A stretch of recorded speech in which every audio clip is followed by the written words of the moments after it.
relations. Let's start with News Nation's Joe Khalil and Robert Sherman. Joe, what do we know so far?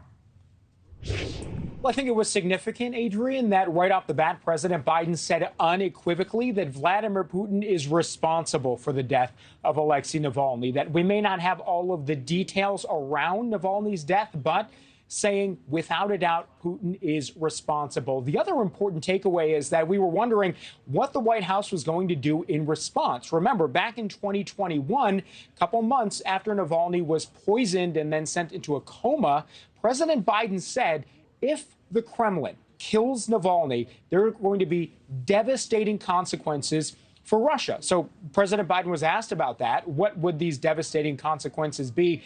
And he said that comment he made was years ago, before Ukraine was invaded. And he says that the United States has already delivered quite a number of consequences to Russia when it comes to degrading their military through Ukraine with American weapons in this war effort. But asked if there was going to be anything further, President Biden said there are still a whole lot of options that they are considering and looking at right now. And I think the last thing that was really important is President Biden did try to make a direct plea to Congress, particularly to Republicans in the House, because right now they have a bill sitting in front of them that would send $60 billion to Ukraine to re-up their defenses and replenish American stockpiles and weapons that we've already given to Ukraine. He urged them to act, and he said that history is watching them. Take a listen to what President Biden said about that.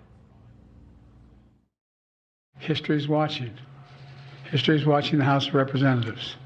The failure to support Ukraine at this critical moment will never be forgotten.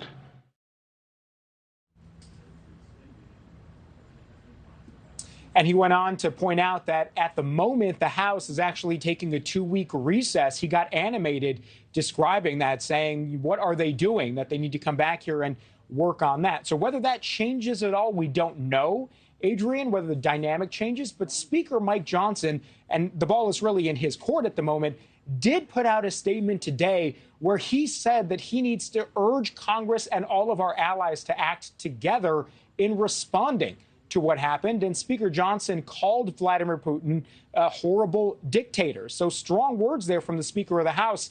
And we're going to see whether there's going to be action behind those words and how both the White House and Congress move forward from here. All right, Joe Khalil, thank you so much.